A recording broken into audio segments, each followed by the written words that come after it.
ಮಾನವೀಯ ಸ್ನೇಹಿತರ ಒಕ್ಕೂಟ ಕೊಡಗು ಜಿಲ್ಲಾ ವಾರ್ತೆ ಓದುತ್ತಿರುವವರು ಅಗ್ನಿಚನ್ನನಾಯಕ ಪೊನ್ನಂಪೇಟೆ. ಸರ್ಕಾರದ ಪಂಚ ಗ್ಯಾರಂಟಿ ಯೋಜನೆಗಳ ಕಲಾ ಜಾಥಾ ವಿಶೇಷ ಪ್ರಚಾರಾಂದೋಲನಕ್ಕೆ ಜಿಲ್ಲಾಧಿಕಾರಿ ಎಸ್.ಜೆ. ಸೋಮಶೇಖರ್ ಅವರು ಇಂದು ಚಾಲನೆ ನೀಡಿದರು. ಮಡಿಕೇರಿ ಜಿಲ್ಲಾಡಳಿತ ಭವನದ ಆವರಣದಲ್ಲಿ ಕಂಜರ ಬಾರಿಸುವ ಮೂಲಕ ಜಿಲ್ಲಾಧಿಕಾರಿ ಸೋಮಶೇಖರ್ ಅವರು ಚಾಲನೆ ನೀಡಿದರು. ಈ ಸಂದರ್ಭ ಮಾತನಾಡಿದ ವಾರ್ತಾ ಮತ್ತು ಸಾರ್ವಜನಿಕ ಸಂಪರ್ಕ ಇಲಾಖೆಯ ಸಹಾಯಕ ನಿರ್ದೇಶಕ ಚಿನ್ನಸ್ವಾಮಿ ಅವರು, ಸರ್ಕಾರದ ಗ್ಯಾರಂಟಿ ಯೋಜನೆಗಳಾದ ಶಕ್ತಿ, ಗೃಹಲಕ್ಷ್ಮಿ, ಗೃಹಜ್ಯೋತಿ, ಅನ್ನಭಾಗ್ಯ ಮತ್ತು ಯುವನಿಧಿ ಸೇರಿದಂತೆ ಸರ್ಕಾರದ ಹಲವು ವಿಷಯಗಳ ಕುರಿತು ವಿಶೇಷ ಪ್ರಚಾರಾಂದೋಲನವನ್ನು ಜಿಲ್ಲೆಯ ಹಲವು ವಿವಿಧ ಗ್ರಾಮಗಳಲ್ಲಿ ಹಮ್ಮಿಕೊಳ್ಳಲಾಗಿದೆ ಎಂದರು. ಸರ್ಕಾರದ ಗ್ಯಾರಂಟಿ ಯೋಜನೆಗಳು ಒಂದಲ್ಲ ಒಂದು ರೀತಿಯಲ್ಲಿ ಜನರಿಗೆ ತಲುಪುತ್ತಿದ್ದು, ಈ ಯೋಜನೆಗಳ ಮಹತ್ವ ಕುರಿತು ಕಲಾ ಜಾಥಾ ಮೂಲಕ ವಿಶೇಷ ಪ್ರಚಾರಾಂದೋಲನ ಆಯೋಜಿಸಲಾಗಿದೆ ಎಂದರು. ಕಲಾವಿದ ಈರಾಜು ಮತ್ತು ತಂಡದವರು ಯೋಜನೆ ಬಂತಣ್ಣ, ಗ್ಯಾರಂಟಿ ಯೋಜನೆ ಬಂತಣ್ಣ, ಮಹಿಳೆಯರ ಪಾಲಿಗೆ ದಾರಿದೀಪವಣ್ಣ, ಬಡವರ ಮುಖದಲ್ಲಿ ನಗೆ ಮೂಡಿತಣ್ಣ ಎಂಬ ಹಾಡು ಹಾಡುವ ಮೂಲಕ ಗಮನ ಸೆಳೆದರು. ಆಹಾರ ಮತ್ತು ನಾಗರಿಕ ಸರಬರಾಜು ಇಲಾಖೆಯ ಉಪನಿರ್ದೇಶಕರಾದ ಭೀಮರಾಯ, ಅಕ್ಷರ ದಾಸೋಹ ಶಿಕ್ಷಣಾಧಿಕಾರಿ ಹೇಮಂತ್ ರಾಜ್ ಅವರು ಪಾಲ್ಗೊಂಡಿದ್ದರು.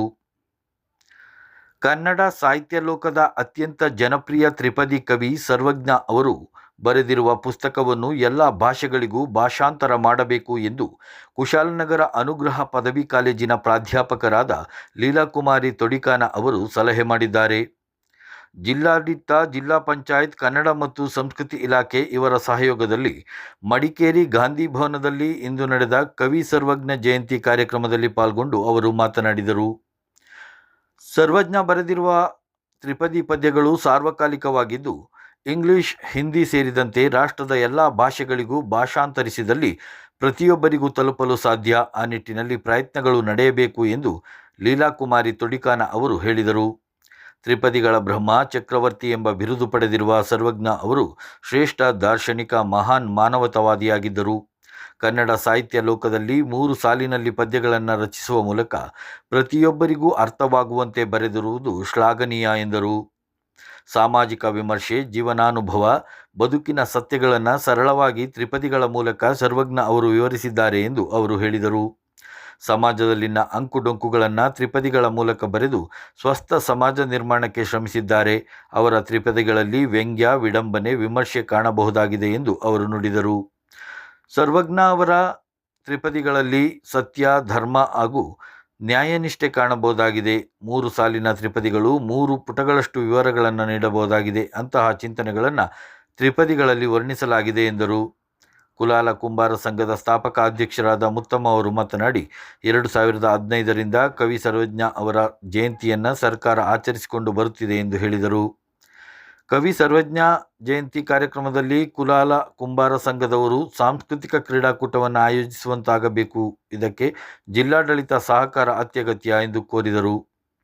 ಕುಲಾಲ ಕುಂಬಾರ ಸಂಘದ ಮಾಜಿ ಅಧ್ಯಕ್ಷರಾದ ಎಂ.ಡಿ. ನಾಣಯ್ಯ, ಕುಲಾಲ ಕುಂಬಾರ ಸಂಘದ ಕಾರ್ಯದರ್ಶಿ ಅರುಣ್ ಕುಮಾರ್, ಕುಲಾಲ ಕುಂಬಾರ ಸಂಘದ ಜಿಲ್ಲಾ ಅಧ್ಯಕ್ಷರಾದ ಕೆ. ಕುಶಾಲಪ್ಪ ಮೂಲ್ಯ ಮಾತನಾಡಿದರು. ಕುಲಾಲ ಕುಂಬಾರ ಮಹಿಳಾ ಸಂಘದ ಅಧ್ಯಕ್ಷರಾದ ಕಾಂತಿಮಣಿ ಇನ್ನಿತರರು ಉಪಸ್ಥಿತರಿದ್ದರು. ಕನ್ನಡ ಪುಸ್ತಕ ಪ್ರಾಧಿಕಾರದ ಅಧ್ಯಕ್ಷರಾದ ಡಾಕ್ಟರ್ ಮಾನಸ ಅವರು ಫೆಬ್ರವರಿ 23ರಂದು ಕೊಡಗು ಜಿಲ್ಲಾ ಪ್ರವಾಸ ಕಾರ್ಯಕ್ರಮ ಹಮ್ಮಿಕೊಂಡಿದ್ದಾರೆ. ಫೆಬ್ರವರಿ 23ರಂದು ಬೆಳಗ್ಗೆ 11 ಗಂಟೆಗೆ ಮಡಿಕೇರಿ ಪತ್ರಿಕಾ ಭವನದಲ್ಲಿ ನಡೆಯುವ ಮನೆಗೊಂದು ಗ್ರಂಥಾಲಯ ಅನುಷ್ಠಾನ ಕುರಿತ ಜಾಗೃತಿ ಸಮಿತಿ ಸಭೆಯಲ್ಲಿ ಪಾಲ್ಗೊಳ್ಳಲಿದ್ದಾರೆ ಎಂದು ಆಡಳಿತ ಅಧಿಕಾರಿ ಕೆ.ಬಿ. ಕಿರಣ್ ಸಿಂಗ್ ಅವರು ತಿಳಿಸಿದ್ದಾರೆ. ಕೊಡಗಿನ ಗಡಿಭಾಗ ಕುಟ್ಟದಲ್ಲಿ ಕರ್ನಾಟಕ ಕೊಡವ ಸಾಹಿತ್ಯ ಅಕಾಡೆಮಿಯಿಂದ 2026ರ ಸಾಲಿನ ಗೌರವ ಪ್ರಶಸ್ತಿ ಪ್ರದಾನ ಹಾಗೂ ಸಾಹಿತ್ಯ ಸಾಂಸ್ಕೃತಿಕ ವೈಭವ ನಡೆಸಲು ತಯಾರಿ ನಡೆಯುತ್ತಿದೆ. ಇದೇ ಫೆಬ್ರವರಿ 28ನೇ ಶನಿವಾರ ಕುಟ್ಟ ಕೊಡವ ಸಮಾಜದಲ್ಲಿ ನಡೆಸಲು ಉದ್ದೇಶಿಸಿರುವ ಕಾರ್ಯಕ್ರಮದಲ್ಲಿ ಸಾಹಿತ್ಯ, ಸಾಂಸ್ಕೃತಿಕ, ಜಾನಪದ ಹಾಗೂ ಸಮಾಜ ಸೇವಾ ಕ್ಷೇತ್ರದಲ್ಲಿ ಅಪಾರವಾದ ಸೇವೆಗೈದಿರುವ ವ್ಯಕ್ತಿಗಳನ್ನು ಗುರುತಿಸಿ ಒಟ್ಟು 15 ಜನರಿಗೆ ಸನ್ಮಾನ ಮಾಡಲು ಅಕಾಡೆಮಿ ಉದ್ದೇಶಿಸಿದೆ.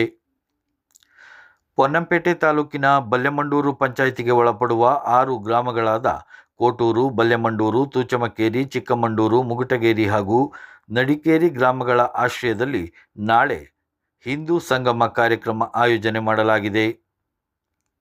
ಹಲವು ವರ್ಷಗಳಿಂದ ವಿರಾಜಪೇಟೆ ನಗರ ಗ್ರಾಮಾಂತರ ಠಾಣೆ, ಪೊನ್ನಂಪೇಟೆ ಪೊಲೀಸ್ ಠಾಣೆಯಲ್ಲಿ ಕರ್ತವ್ಯ ನಿರ್ವಹಿಸಿ ಪ್ರಸ್ತುತ ವಿರಾಜಪೇಟೆ ಅರಣ್ಯ ಸಂಚಾರಿ ದಳದ ಸಬ್ ಇನ್ಸ್ಪೆಕ್ಟರ್ ಆಗಿ ಸೇವೆ ಸಲ್ಲಿಸುತ್ತಿದ್ದ ಸುಬ್ರಮಣಿ ಅವರು ಇಂದು ಕುಶಾಲನಗರ ಸಮೀಪದ ಕೊಪ್ಪ ಸ್ವಗೃಹದಲ್ಲಿ ಹೃದಯಾಘಾತದಿಂದ ನಿಧನ ಹೊಂದಿದ್ದಾರೆ.